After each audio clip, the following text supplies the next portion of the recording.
welcome to the Winning Daily Podcast. We're here for February 17th and 18th. We got NBA picks, we got college basketball picks, we got one Aussie Open pick, and we got a whole slate of Europa League picks. So, let's get into our Aussie Open. We're going to go with Naomi Osaka minus the 2.5 handicap over Serena Williams. That plays out to even, so minus 2.5, minus 110, so really good value there. I think Osaka is the new dominant female tennis player. She should be able to handle Serena Williams here and move on to the finals, where we can see if she can win it all. But Naomi Osaka, minus 2.5, minus 110, really good value. Alright, got a whole slate of Europa League games going on here, so let's see if we can get through these. Alright, we're going to try this one out. I'm not good with the Czech Republic names, but Slava Praha, and we're going to play the double chance here. So Slava Praha and a tie, double chance versus Leicester City. That's at minus 130. Leicester should be focused here. I don't think they're going to like going to the Czech Republic here. They're going to be focused on trying to finish in that top four in the Premier League, and right now they're probably the closest challenger to Manchester City in winning the Premier League, so I think they'll be a little focused more on that. I don't think we'll get their full squad, especially with how beat up and hurt Leicester City is. So I think there's pretty good value here in this Czech Republic side, who's played pretty decent of late, probably the second best team in the Czech Republic League. So Slava Praha, double chance, so minus 130, and we'll move on to our famous Swiss team, the Young Boys, to win, with both teams to score versus Bayern Leverkusen.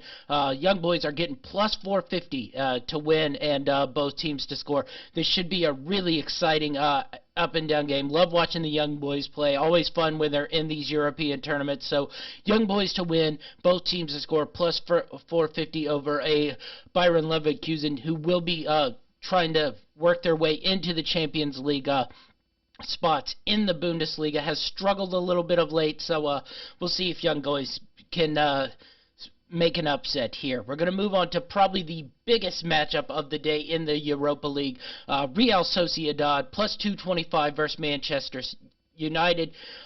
Really exciting game. Two really good teams here. We'll see if Real Sociedad, who started off hot in La Liga, has dropped off a little bit of late, but we'll see if they can bounce back here. Real Sociedad plus 225. Manchester United has been horrible in Europe so far this year, which is why they got bounced out of the Champions League in the group stage, and will be playing in the Europa League. But Manchester United going on the road here versus Real Sociedad. Really think there's good value in the plus 225 here with Real Sociedad, who has struggled of late, but I think they'll be looking forward to this game. Next, we're going to probably the second best matchup in the Europa League on the day. Lille, plus 160 versus Ajax. This should be a really good game. Lille does not have a huge matchup over the weekend in Liga, so I think they'll take this seriously. They are fighting for that Liga title versus PSG and Lyon, so really like Lille here, plus 160. Ajax has been really up and down, had some a little bit of struggles this year, did not play as well in the group stage as they usually do, so Ajax going to Lille here to play. I think Lille has been the better team this year and should be able to handle this at plus 160. Two more matchups in the Europa League. We're going to go with Tottenham to win Lille versus Wolfsburg AC. Really like Tottenham. I think they'll really focus on trying to win the Europa League, and this will be where it starts. I don't look for them. I look for them to sit back, really hold Wolfsburg down and not be able to score, and be able to snatch a goal. I'm sure one of their big-time offensive weapons will be in here, maybe both, maybe all, because certainly Jose needs the win here, and if he wins the Europa League, all is probably forgiven with what's going down in the Premier League.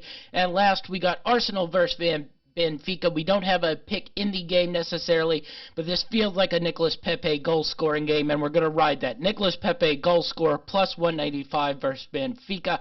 So that's our Europa League matchups for Thursday. We'll go to NBA. Only one pick tonight. Portland plus 2.5 versus the New Orleans Pelicans. New Orleans on a back-to-back. Portland's been off for 2 days, so really like Portland here, getting 2.5 points. Even though New Orleans has played pretty well, Portland has played really well of late. So Portland plus 2.5 versus New Orleans. All right, now we're going to bring in our man Dynamite David and go over our college basketball picks for the day.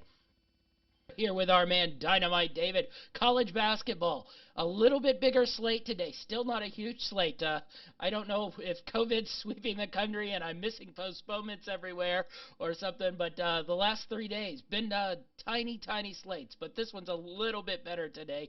What do you got for us today, Dynamite? Well, I'll tell you what is everywhere. I mean, COVID is, yes, but there's also ice and snow everywhere that could be affecting I some of forgot. these games. Texas had to cancel a bunch of its stuff because it's never seen ice and snow before. Yeah, good day yesterday. Wish I hadn't have thrown out that last minute pick against you in Rhode Island. They couldn't quite cover the 2.5, 1 by 2 there, but other than that, in my 4 that I made prior to that, I went 3-1. So good day yesterday. Yeah, I think because you threw that out, I got the cover on the 2.5 because the last week and a half I've been on the opposite end of the 2.5. So your bad juju helped balance out mine, and I got the random 2-point cover on the 2.5 line yesterday on the Dayton.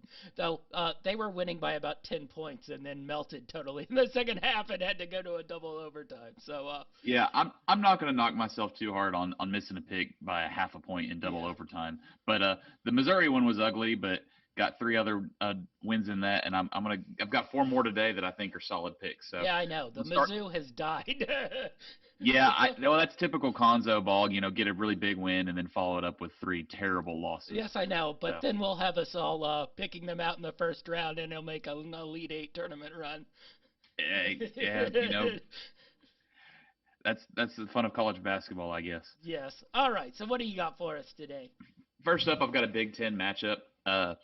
The point spread's gotten a little large for me. I was really nervous to take this one. I should have got on it sooner. It's gone up a couple points, but I really like Indiana at home tonight, -6.5 versus Minnesota. This Minnesota team is a completely different team on the road. They're 0-7 on the road this year. They're really hard to beat in Minnesota, only lost 1 at home.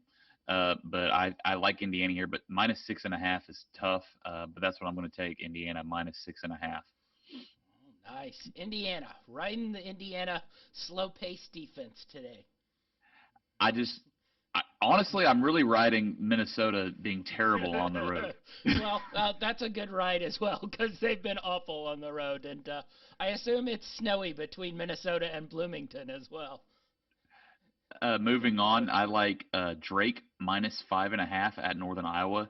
They beat this Northern Iowa team by 21 points exactly a week ago. I'm not sure what's changed to cause that line to be, other than it's at Northern Iowa, but I don't think that is going to make much of a difference here. Drake just got a really solid overtime win on Sunday versus Loyola Chicago, and the Bulldogs are really efficient with the ball. They're 37th in turnover rate and 43rd in effective field goal percentage. So I look for them to dominate this game and easily cover the 5.5 at Northern Iowa. Yeah, I looked at that one, but I actually looked at the Northern Iowa side just because Drake on Saturday, they did not beat Loyola Chicago when they were up 6 at halftime and then ended up getting beat by 30. So that scarred my life on that one, especially after I told one of our work colleagues that I thought Drake was pretty good. Of course, then the next day they go on and beat Loyola Chicago. But I think giving up that 54-point second half to them on Saturday scared me off of them for life. And they beat them on Sunday. They did.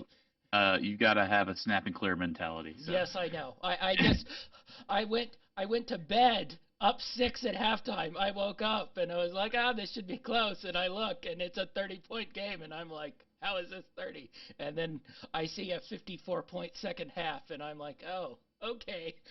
No more Drake. Well, Northern Iowa is not Loyola Chicago. That is quite true. So going up to my next matchup, I like Marquette +2.5 at Butler.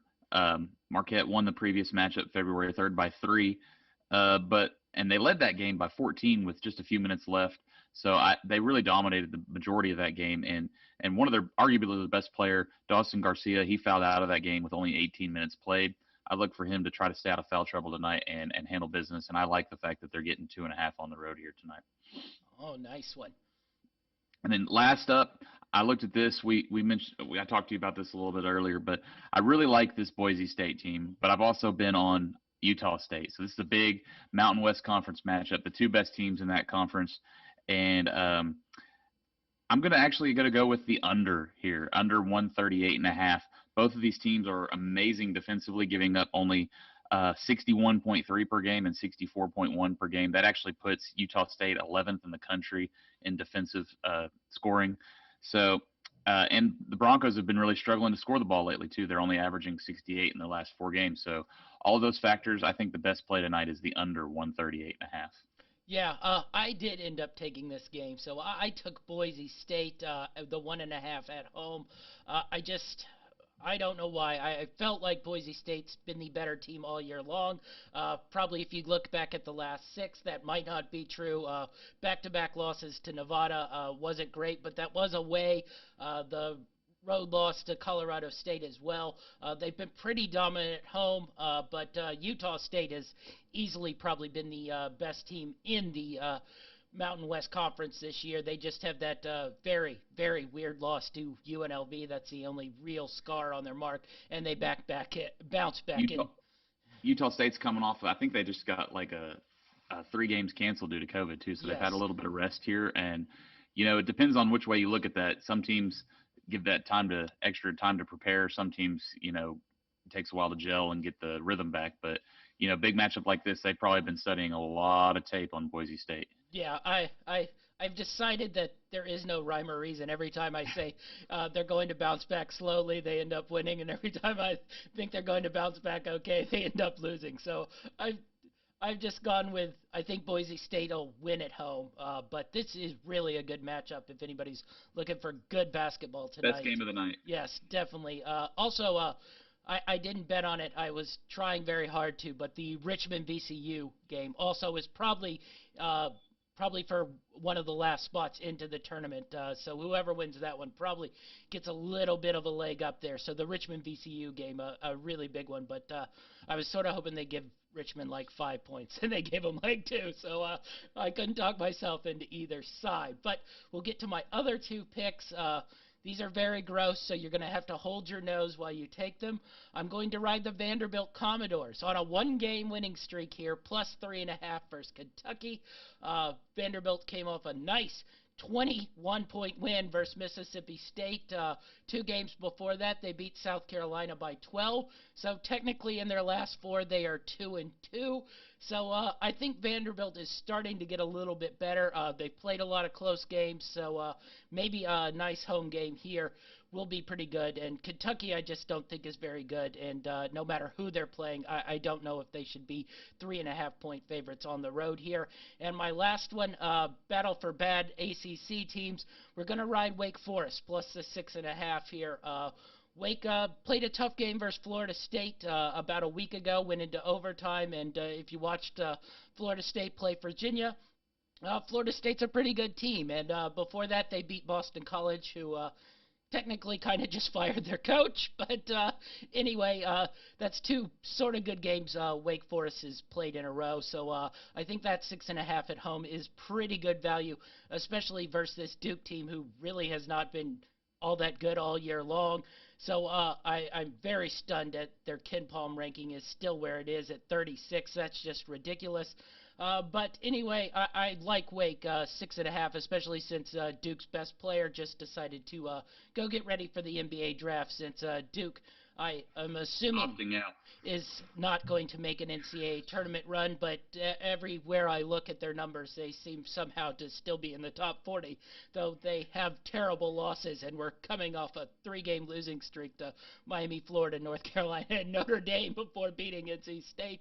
But anyway, Wake Forest plus the 6.5. So interesting college slate. Boise State, good. Wake Forest, Vanderbilt, really, really bad. But we hope the home fields will come into play today. All right. Be sure to follow us at greenlightnetwork.org, Greenlight Network on Facebook, Greenlight Network on YouTube. Where can we find you, Dynamite? You can follow me on Twitter at GLNDynamite_D. I'm GLNChamp5 at Twitter and Instagram. That's our show, and we're out.